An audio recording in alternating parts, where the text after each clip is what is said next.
بسم اللہ الرحمن الرحیم۔ ناظرین، انجینئر صاحب کے بیان کو لے کر ہمارے پاکستان میں بہت زیادہ ماحول گرما گرمی کی طرف چلے جا رہا ہے۔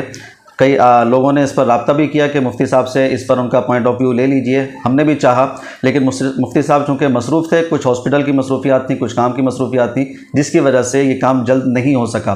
آج ہم نے مفتی صاحب سے اس کے لیے ٹائم لیا ہے اور ہم اس گفتگو کو چند سوالات پر مشتمل رکھتے ہیں۔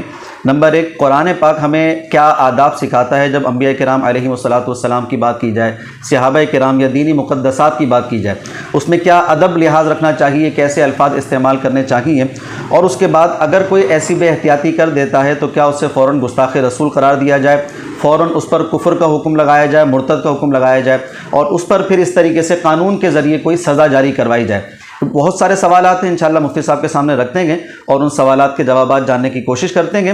آخر میں آپ سے اعلان کر دوں کہ انشاءاللہ کمنگ سنڈے سے ہماری ایک اور آن لائن کلاس اسٹارٹ ہو رہی ہے۔ اگر آپ اس میں اپنا ایڈمیشن لینا چاہتے ہیں تو آپ کی اسکرین پر نمبر آ رہا ہے، آپ اپنا ایڈمیشن کنفرم کروا سکتے ہیں۔ تو آپ کے ٹائم دینے کا بہت شکریہ، اور دوسرا معذرت چاہتے ہیں کہ آپ گھر پہ ہاسپٹل میں مصروف ہیں، ٹائم نہیں نکال سک رہے تھے، اس کے لیے ہم آپ سے معذرت چاہتے ہیں۔ اچھا، کچھ سوالات ہیں، یہ ماحول چونکہ بہت زیادہ گرم ہوا ہے اور آپ کے جتنے ویورز ہیں وہ مطالبہ کر رہے ہیں کہ مفتی صاحب کا بھی اس پر کوئی نقطہ نظر آنا چاہیے۔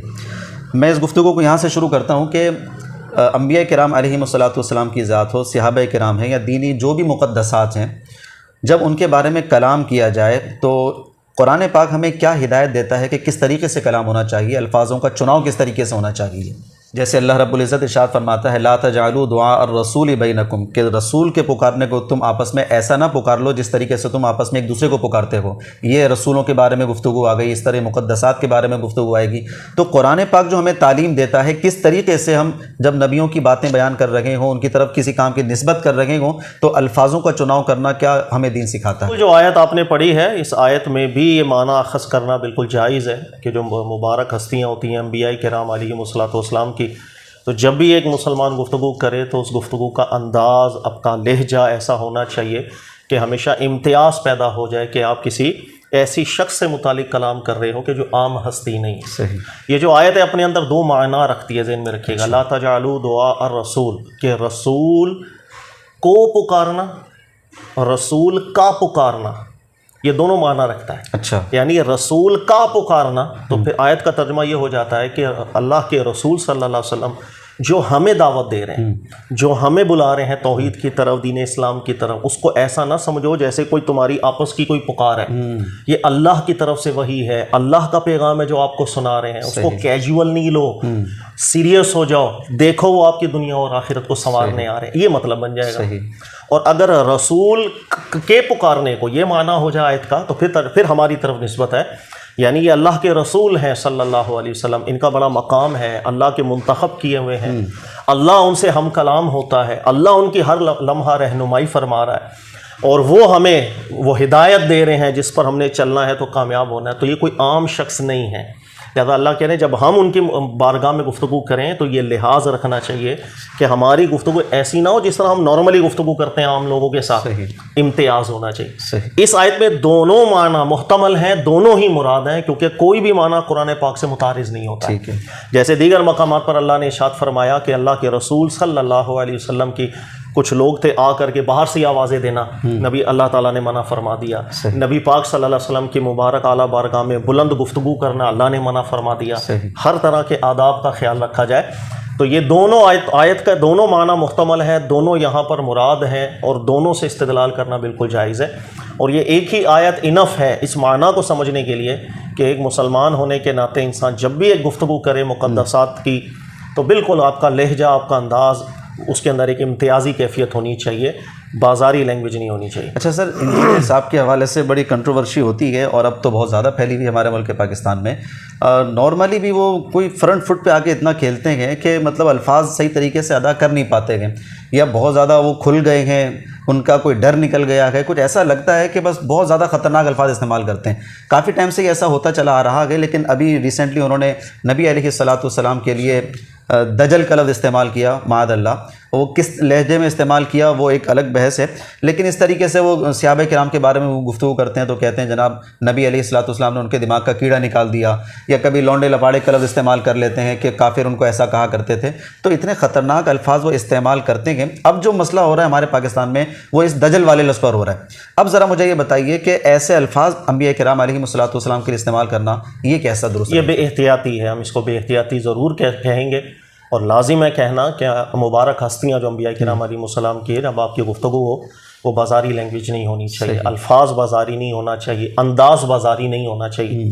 صحابہ کرام علیہ رضوان کے حوالے سے بھی چونکہ اللہ رب العزت کے کوئی بھی اللہ کے رسول جب آتے ہیں ذہن میں رکھیے گا تو وہ خبیث اور طیب جدا کر جاتے ہیں. بالکل ٹھیک. جو خبیث کفار جن پر شرائط اتمام حجت کی پوری ہوتی ہیں ان پر عذاب آ جاتا ہے، اور جو طیبات ہوتے ہیں ان کو جنت کی بشارتیں دی جاتی ہیں. اسی لیے رسول جو ہوتا ہے وہ مبشر بھی ہوتا ہے، نذیر بھی ہوتا ہے. صحیح.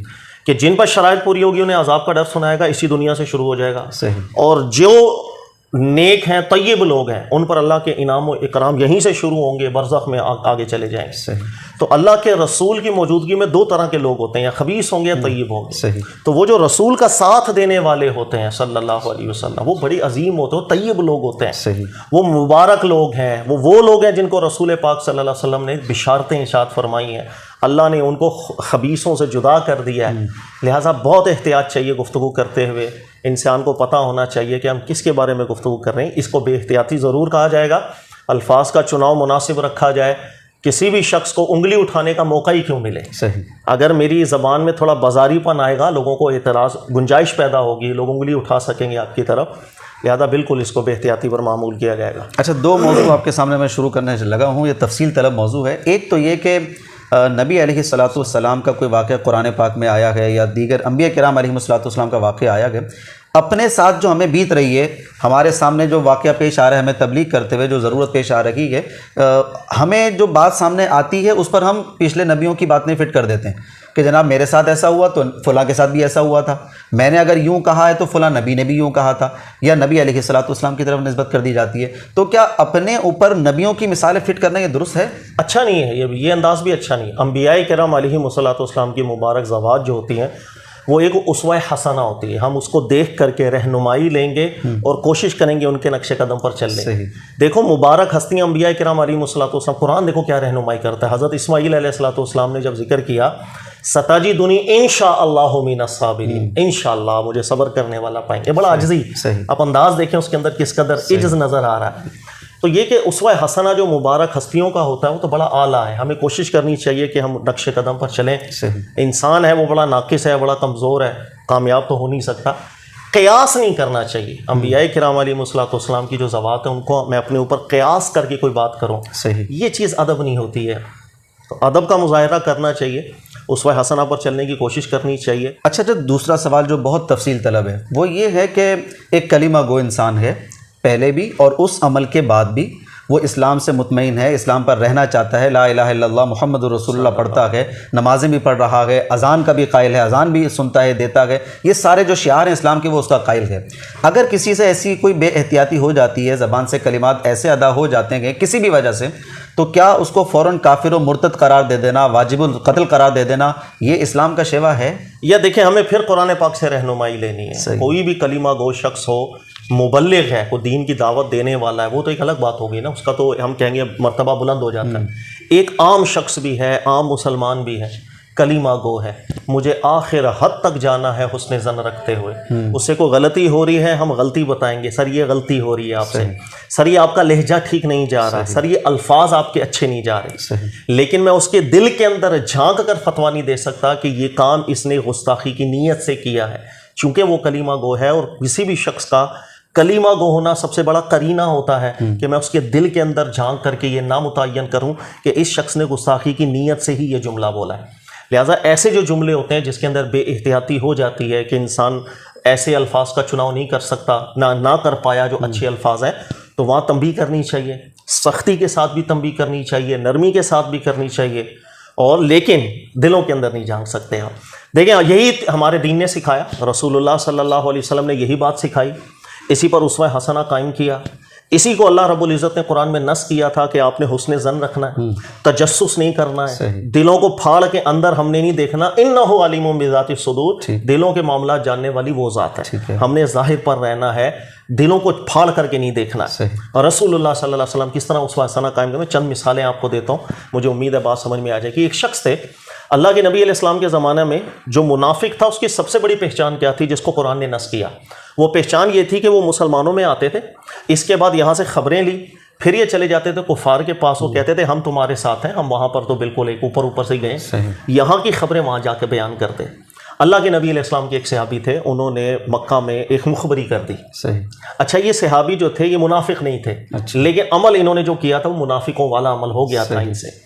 تو جب یہ چیز پتہ چل گئی، اللہ کے نبی صلی اللہ علیہ وسلم کو وہ مخبری پتہ چل گئی، وہ خط مل گیا، حضرت علی کو بھیجا گیا، وہ خط لے کر کے آ گئے۔ اس کے بعد کیا ہوا کہ بہت سے صحابہ کرام جو تھے، غالباً عمر فاروق کے حوالے سے مجھے یاد آ رہا ہے، میں مفہوم سنا رہا ہوں، بخاری کی روایت ہے کہ انہوں نے ذکر کیا یہ منافق ہے، یہ مخبری کر رہا ہے، یہی سب سے بڑی دلیل ہے کہ منافق۔ رسول اللہ صلی اللہ علیہ وسلم وہ کلمہ گو تھا، نبی علیہ السلام کا ساتھ دینے والا تھا، نبی پاک علیہ السلام نے اس کو موقع دیا کہ تم نے ایسا کیوں کیا، اس نے اپنا عذر بیان کیا، اس نے ذکر کیا کہ میری وہاں فیملی مشکل کے اندر تھی، تو اس وجہ سے میں ان کو تھوڑی مشکل سے نکالنا چاہ رہا تھا، میری ہرگز نیت نفاق کی نہیں، کفر کی نہیں، میں آپ کے ساتھ ہوں، آپ کا ساتھ دینے والا ہوں۔ جب اس نے اپنی صفائی دی تو میرے نبی علیہ السلام نے اس صفائی کو قبول کیا۔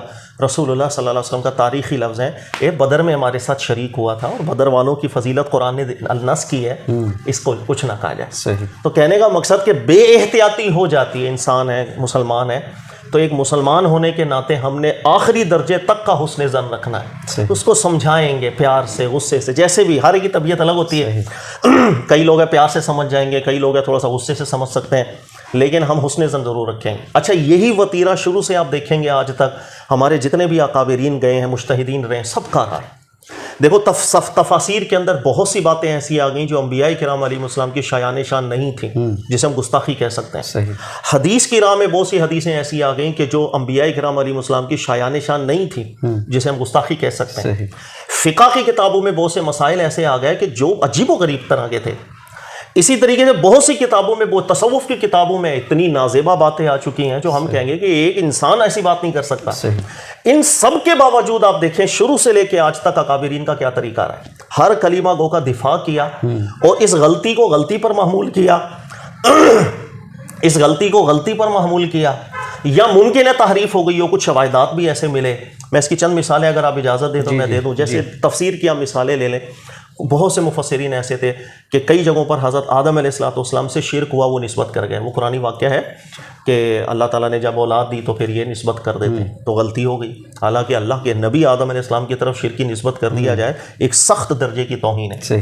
لیکن آپ دیکھیے گا اکابرین ہمیشہ حسن ظن رکھتے ہیں، اس کو غلطی ہو گئی، ان کی نہیں توجہ گئی، اللہ ان کی خطا معاف کرے، لیکن کافر بنا دیا یا گستاخ، ایسا نہیں کہا۔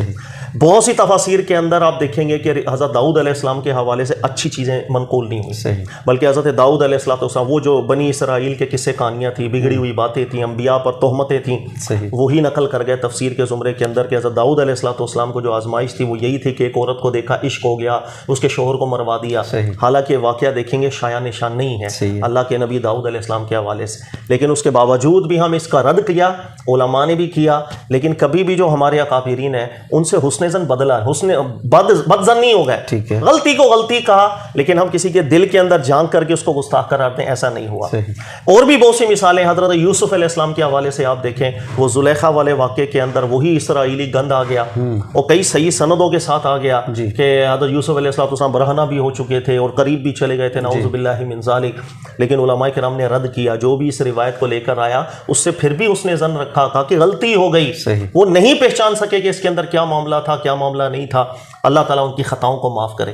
اسی طرح حدیث کے اندر بہت سی روایات ایسی آ گئی جو یہ شایان شان نہیں تھی، لیکن اس کے باوجود بھی اس راوی پہ کفر کا حکم نہیں لگاتے، گستاخی نہیں، برا بندہ تھا، یہ حکم نہیں لگاتے، بالکل نہیں لگاتے، اس نے کوئی نہ کوئی تعویل کر لیتا، غلطی کو اس لیے کلمہ گو ہے، میں دل چیر کر کے اندر نہیں دیکھ سکتا کہ اس نے نیت گستاخی کی۔ بہترین مثال ہے ویسے۔ اچھا، اس کے علاوہ کتب تصوف کی کتب دیکھ لیں کہ بہت سی تصوف کی کتب، بلکہ تقریباً ساری کفریات پر بھی بہت سی کتب مشتمل ہیں۔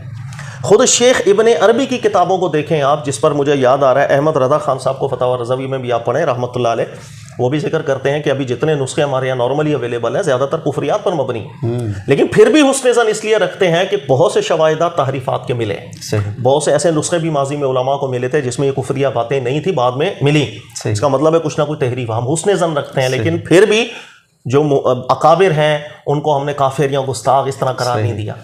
بہت سی تصوف کی کتب میں بہت نازیبا واقعات ہیں اس کے اندر، ہر بندہ سن کے ہی حیران ہو جائے یار یہ کیا ہو رہا ہے، لیکن ہم نے کبھی بھی اکابرین کے ساتھ ایک بدظنی والی کیفیت نہیں رکھی، حسن ظن رکھا ہے، غلطی ہو گئی یا کتابوں میں ہم تعویلات کرتے ہیں۔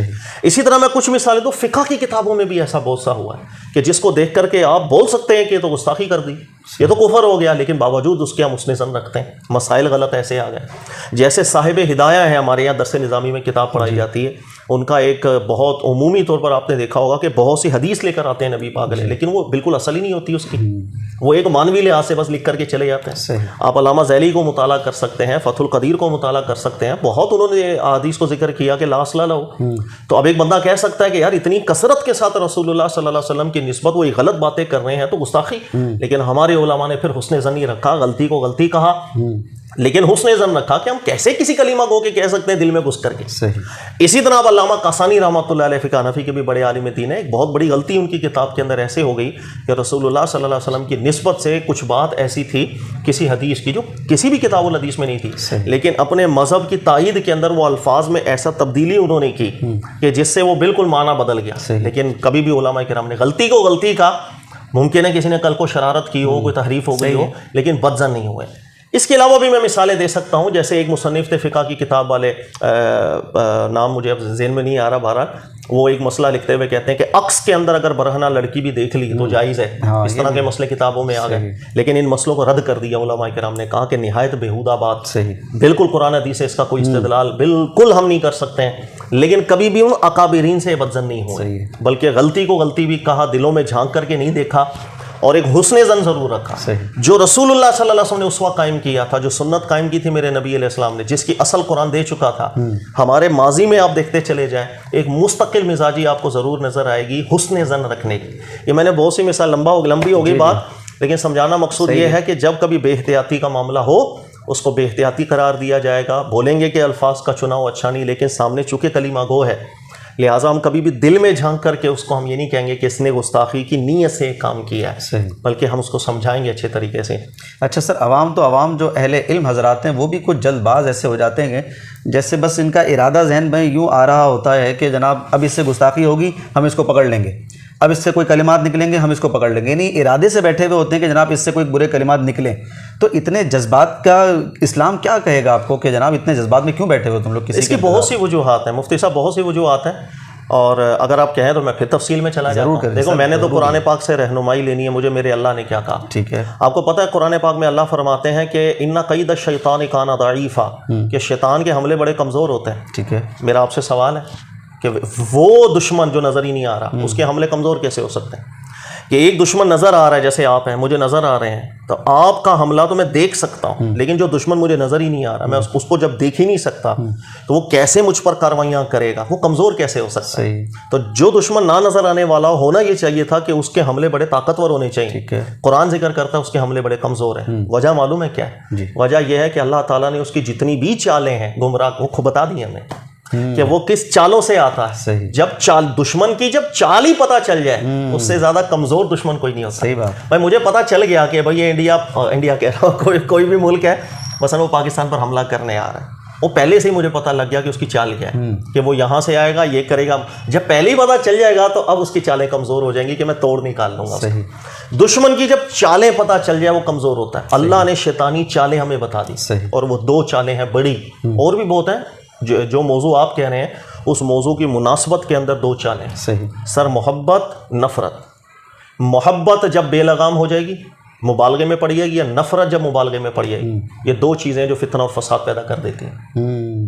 محبت جب مبالغے میں پڑے گی، نفرت جب مبالغے میں پڑے گی۔ جب محبت مبالغے میں پڑتی ہے تو اللہ بیان کرتے ہیں والذین آمنوا اشد حبا للہ، ایمان والے ہیں وہ سب سے بڑا درجہ محبت کا اللہ کو دیتے ہیں۔ ایسی محبت وہ کسی سے نہیں کر سکتے، لیکن جو محبت میں مبالغہ کر دیں گے پھر قرآن نص کرتا ہے اتخذوا احبارهم ورهبانهم اربابا من دون اللہ، وہ اپنے علماء کو بھی پھر رب والا سٹیٹس دے دیتے ہیں۔ وہ سمجھتے ہیں عالم کی زبان سے نکلی بات ہے تو یہی دین ہے، وہ کہتے ہیں مفسر نے جو لکھا یہی دین ہے. صحیح. وہ شخصوں کو خدا کا درجہ دینا شروع کر دیتے ہیں. پھر وہ مان ہی نہیں سکتے کہ یار اس سے غلطی ہو سکتی ہے. نہیں یار دین یہی ہے جو اس کی زبان سے نکلا. حالانکہ وہ نبی نہیں, وہ ایک عالم تھا, غلطی بھی کر سکتا ہے. یہ یہود و نصارہ اس محبت کے غلوف کے اندر جب پڑے تو انہوں نے اپنے علماء کو رب کا درجہ دے دیا. پھر ان کے سامنے حق آتا تھا لیکن وہ علماء کی بات کو ترجیح دیتے. ان کے سامنے جب اللہ کی بات آتی تھی وہ عالم کی بات کو ترجیح دیتے. یہ محبت میں غلوف ہے. اسی محبت کے غلوف نے عیسائیوں کو, جو نصارہ تھے, رسول اللہ صلی اللہ علیہ وسلم حق واضح فرما رہے ہیں لیکن وہ مبالغہ کرتے کرتے علماء کی باتوں میں, ان کے اپنے علماء کی باتوں میں آتے آتے حضرت عیسیٰ علیہ السلام کو بھی نبوت سے ہٹ کر الوہیت کے درجے پہ لے. مبالغہ. صحیح. تو محبت جب بے لگام ہوتی ہے سب فتنہ فساد ہے. اسی طرح جب نفرت بے لگام ہو جائے, مبالغے میں چلی جائے, پھر انسان فتنوں میں پڑ جاتا ہے. اس لیے اللہ نے قرآن پاک میں کئی مقامات پہ فرمایا لا یجرمنکم شنآن قوم علی الا تعدلوا, کہ کسی قوم کی نفرت تمہیں اعتدال کی راہ سے ہٹا نہ دے. نفرت چونکہ اعتدال کی راہ سے ہٹا دیتی ہے. اللہ نے وہ شیطان کی چال بتا دی کہ نفرت کے ذریعے سے تمہیں اعتدال کی راہ سے ہٹا دیتا ہے. لہٰذا ہمیں جب کسی سے نفرت ہو جاتی ہے تو نفرت کے اندر چونکہ ہم لمٹ کراس کرنے کی کوشش کرتے ہیں, اس لمٹ کراس حسد آ جائے گا. اس کے اندر نفرت ہے, نفرت حسد کی وجہ سے ہی آتا ہے. سر ہم ہر لمٹ کراس کر جائیں. یہی چیز قرآن پاک نے کفار کے حوالے سے بار بار ذکر کی. ام یحسدون الناس علی ما آتاہم, وہ حسد کے اندر پڑ گئے ہیں رسول اللہ صلی اللہ علیہ وسلم سے کہ اللہ نے آپ کو نعمتوں سے نوازا, قرآن کی دولت سے نوازا, مسلمان حسد میں آ گئے. وہی لوگ جو یستفتحون علی الذین کفروا, پہلے رسول اللہ صلی اللہ علیہ وسلم کا مبارک چرچا کیا کرتے تھے, نبی علیہ السلام جب حق لے کر آ گئے انکار کر بیٹھے. حسد, نفرت. پھر وہی لوگ جو رسول اللہ صلی اللہ علیہ وسلم کے ساتھ والے تھے ان کو پتہ کیا کہہ رہے تھے, یار مشرکین بھی پھر زیادہ بہتر ہیں تم لوگوں سے. یہ سب باتیں کیوں ہوئی ہیں؟ یہ نفرت حسد کی وجہ سے. تو نفرت بھی جس وقت کراس ہوتی ہے نا لمٹ, اللہ قرآن میں کہتے ہیں کہ اعتدال کی راہ نہ چھوٹے. محبت میں بھی مبالغہ فتنہ پیدا کرتا ہے, نفرت میں مبالغہ فتنہ پیدا کرتا ہے. سر یہ وہ چالیں ہیں شیطان کی جو قرآن نے کھول دی تھی. میرے یہاں ملک میں بدقسمتی یہ ہے کہ میں محبت کرتا ہوں تو غلوف, میں نفرت کرتا ہوں تو غلوف. میں محبت کروں گا تو علماء کو واقعی رب کے درجے ہم عملی لحاظ سے, شاید ہم سمجھ نہیں رہے ہوتے ہیں, عملی لحاظ سے ہم دے بیٹھتے ہیں. ہم کہتے ہیں کہ بھائی چونکہ فلاں ایک عالم نے فتویٰ دیا ہے کہ فلاں کافر ہے لہٰذا یہ اللہ کی بات ہوگی, وہ کافر ہی ہو گیا. وہ نہیں سمجھ پا رہا ہوتا کہ ایک عالم کا فتویٰ ہے, کفر بھی اجتہاد ہے, وہ ظن سے بڑھ کر کچھ نہیں ہوتا. اب ظنی بات ہو سکتی ہے اور کیا ہو سکتی. اللہ نے تو نہیں کہا کہ بھائی یہ چیز اس نے اس نیت سے کہی ہے اور اللہ کی بارگاہ میں وہ کافر ہو گیا. تو کہنے کا مقصد ہم لوگ مبالغے میں پڑتے ہیں. فرقوں کی محبت اتنی زیادہ حاوی ہو جاتی ہے کبھی کبھی ہمارے دلوں میں کہ ہم لوگوں کو حق نہیں سمجھ میں آ رہا ہوتا. کوئی بھی وہ چاہے پتہ چل رہا ہے اللہ قرآن کی بات یہ ہے, نہیں یار یہ کیسے غلط ہو سکتے ہیں. علماء کی محبت پھر دلوں میں بیٹھتی, فرقوں کی محبت بیٹھتی. یہ محبت کا غلوب ہے. اور نفرت کا غلوب کہ چونکہ جب میں نے حق سمجھ لیا کہ میرا فرقہ میری فکر حق ہے, باقی سب پاگل ہی لگیں گے, باقی سب نمونے لگیں گے. وہ چاہے قرآن پڑھ رہے ہوں ہمیں لگے گا تمہیں آتا ہے زیادہ قرآن, قرآن کی تو ساری خدمت ہی ہم نے کی ہے. بالکل ایسے وہ ہماری ہے فرقہ جس نے قرآن کی خدمت کی ہے, تو یہ بچہ کل کا یہ اس کو کیا آتا ہوگا قرآن. سر پھر وہ نفرت کے مبالغے ہوتے ہیں. اس نفرت کے مبالغے کے اندر بھی ہم لوگ پھر قبول نہیں کر پاتے. آپ کو پتہ ہے مناظرہ بازی جو ہوتی ہے, ہمارے استاد نے ایک واقعہ سنایا تھا, پتہ نہیں لکھا ہے کسی کتاب میں یا نہیں, مجھے پتہ نہیں ہے, لیکن میں استاد کو نقل کر دیتا ہوں. انہوں نے ذکر کیا تھا امام ابو حنیفہ رحمۃ اللہ تعالیٰ علیہ, ان کے بیٹے بڑے شوقین تھے مناظروں کے. اور آپ کو پتہ چلا یہ عقائد کے موضوعات پہ بڑی بحث کرتا ہے کہ یہ کفر ہے یہ نہیں ہے اس طرح. تو آپ نے اپنے بیٹے کو سختی سے منع کر دیا, بیٹا آئندہ تو نے مناظرہ نہیں کرنا. تو بیٹے نے ذکر کیا, ابو میں حق کے لیے مناظرے کرتا ہوں, غلط کو غلط ثابت کرنے کے لیے مناظرے کر رہا ہوں, تو آپ مجھے روک رہے ہیں. تو آپ کے والد چونکہ امام ابو حنیفہ تھے, سمجھدار تھے, آپ نے کہا بیٹا مجھے ایک بات بتاؤ, جس وقت تم بحث میں لگے ہوئے ہوتے ہو کیا تیرے دل میں یہ نہیں آ رہا ہوتا کہ یار اس کے منہ سے نکلے غلطی ایسی کہ میں پکڑ لوں اور بتاؤں لوگوں کو یہ دیکھو یہ کفر ہے. اس نے کہا ابو بالکل ایسا آ رہا ہوتا ہے. بالکل. انہوں نے کہا تو مسلمان ہو کے کلمہ گو سے کفر چاہ رہا ہے, شاید اس سے پہلے تجھ پر کفر لوٹ رہا ہو کہ تو ایک مسلمان سے کیوں تمنا کر رہا ہے کہ وہ کفر کی غلطی کرے میں پکڑ کے اچھالوں. سر ایسا کیوں ہوتا ہے؟ یہ نفرت کے مبالغے ہیں کہ ہم, اللہ نے کہا فرمایا اللہ تعالیٰ نے لا یجرمنکم شنآن قوم علی الا تعدلوا, کہ نفرت بھی آپ کو اعتدال کی راہ نہ چھڑوائے. ہم چھوڑ بیٹھتے ہیں. ہمیں جس سے نفرت ہو جائے, سر قسم سے اس نے 2 گھنٹے کی تقریر کی ہے نا, 2 گھنٹے مس کر دیں گے, اس میں سے 1 منٹ کا ایک جملہ نکال کے پورا ریبرٹل بنا لیں گے. ایسے ہی یار یہ بیوقوف انسان ہے, امت کو گمراہ کر رہا ہے. سر دنیا میں کوئی ایسا شخص نہیں 2 گھنٹے کی تقریر کروا اس کے جملوں کے اندر کہیں نہ کہیں نقص رہ جائے. میں اپنی ہی تقریر سنوں کبھی 1 گھنٹے کی, آدھے گھنٹے کی, واللہ میں اپنی ہی تقریر میں 10 پوائنٹ آپ کو بتا دوں گا, یار یہ میں نے کیا بول دیا, یہ جملہ اچھا ہونا چاہیے تھا, یہ تو شاید غلط بات بول دی میں نے. انسان ہے، ہم نبی نہیں. صحیح. وہ اللہ کی مبارک ہستیاں انبیاء کرام علیہ الصلوۃ والسلام ہوتے ہیں کہ جہاں ہر لمحہ اللہ کی رہنمائی آ جاتی ہے، ہر لمحہ اللہ کی رہنمائی، یہاں تک کہ ان کی دلی کیفیت کے اوپر بھی اللہ کی رہنمائی آ جاتی ہے. جیسے حضرت موسیٰ علیہ الصلوۃ والسلام جادوگروں نے جب رسیاں پھینکیں، آپ کے دل میں ہلکا سا ایک کیفیت ہوئی خوف کی، اللہ کی لا تخف، آپ نہ خوف کریں، انک انت الاعلی، آپ جیتیں گے. صحیح. وہ مبارک ہستی ہیں. سر ہم بہت کمزور ہیں، ہم لوگ 100 غلطیاں کرتے ہیں، 100 زبانیں پھسلتی ہیں، لیکن ہم پھر بھی ایک حسن ظن رکھ کے ایک مسلمان سے ہم اسی طرح ہی آگے چلنا ہے. غلطی کو غلطی بھی بتائیں گے، نہ محبت کے اندر غلوب ہو نہ نفرت کے اندر غلوب ہو. یہ دو وہ شیطان کے ہتھیار ہیں سر، جس سے امت تباہ ہو جاتی ہے. سر یہ تو آپ نے اچھے طریقے سے سمجھا دیا، بڑا اچھا لگا مجھے، سمجھ میں آئی بات. اچھا اب انجینئر صاحب سے یہ بے احتیاطی ہو گئی، وہ الفاظ ادا کر دیے ان کے، اب کیا کریں؟ ان پر قانون جاری کروائیں، 295C لگوائیں، یا ان کے لیے کوئی اور راہ ہے؟ آپ اس کو کیا سمجھتے ہیں، کیا بہترین طریقہ کار ہو سکتا ہے؟ میں عرض کر سکتا ہوں بڑے ادب و احترام کے ساتھ، جو ہمارے بڑے ہیں، ہمارے علماء ہیں، علم والے ہیں، میں نہایت ادب کے ساتھ میں ریکویسٹ کر سکتا ہوں کہ کچھ ایسے عمل ہوتے ہیں جیسے کہتے ہیں نا پیار کی گولیاں، وہ انسان کو بدل کے رکھ دیتی.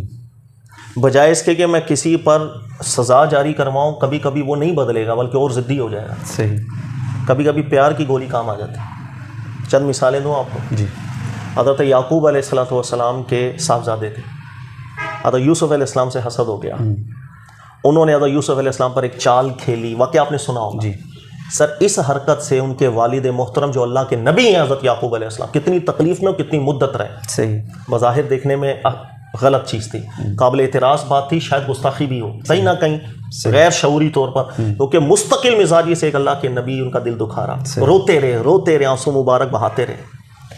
جب حضرت یوسف علیہ السلام سے ملاقات ہوئی، سارے معاملے ہو گئے، تو آپ نے اعلان کیا تھا یوسف علیہ السلام، لا تثریب علیکم اليوم، معاف کر دیا.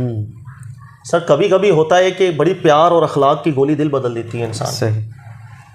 میرے نبی پاک علیہ الصلوۃ والسلام کی سنت کریمہ یہی رہی ہے. سمامہ والا واقعہ ہم نے پہلے بھی ذکر کیا، بہت بہترین. گستاخ تھا، منہ سے کہتا تھا کہ مجھے نفرت ہے، لیکن نبی علیہ الصلوۃ والسلام نے جس وقت صحابہ نے پکڑا، کوئی جرم بھی اس نے کیا، اپنی مسجد کے ممبر پہ باندھ دیا اس کو. روزانہ رسول اللہ صلی اللہ علیہ وسلم تشریف لاتے، دیکھتا، نماز پڑھتے، قرآن پڑھتے. نبی علیہ السلام 3 دن روزانہ سے باتیں بھی کرتے. دل بدل کے رہ گیا اس کا. 3 دن بعد نبی علیہ السلام نے فرمایا جاؤ رسی کھول دو اس کی. وہ باہر چلا گیا، غسل کر کے آیا، کہا کہ اللہ کی قسم جو چہرہ مجھے اچھا ہی نہیں لگتا تھا آج اس سے زیادہ پیارا کوئی نہیں لگ رہا. تو سر کبھی کبھی ہوتا ہے کہ دل بدلنے کے لیے ایسی چوٹیں ماری جاتی ہیں.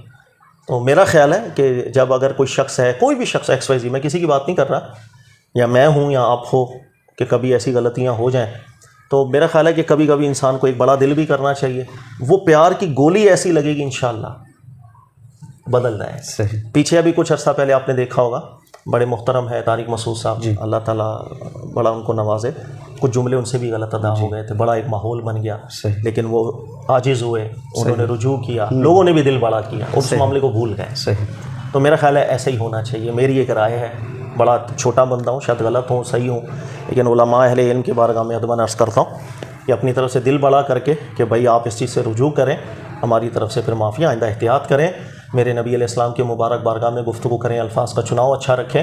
باقی دیکھیں جو علمی اختلافات ہیں تو 1400 سالوں سے چلتے آ رہے ہیں، آج بھی چل لیتے ہیں، اس میں کوئی مسئلہ تھوڑی ہے. صحیح. وہ تو بھائی ہر کتاب پڑھتے ہیں تو امام شافعی نے یہ کہا، امام ابو حنیفہ نے یہ کہا، امام مالک کا یہ استدلال، امام حنبل کا یہ استدلال چلتا وہی آ رہا ہے نا. تو یہ تو چیزیں کوئی مسئلہ نہیں. لیکن جو احتیاط ہے زبان کی، اس کا آپ آئندہ خیال کریں، ہم اپنا دل وسیع کریں، تو انشاءاللہ تعالیٰ امید ہے کہ یہ پیار کی گولی زیادہ فائدہ دے سکتی ہے. ٹھیک ہے سر، بہت شکریہ، جزاک اللہ خیر، آپ نے وقت نکالا، اور اللہ تعالیٰ آپ کی والدہ اور آپ کی سچ کو بھی صحت اور کامل عاجلہ عطا فرمائے.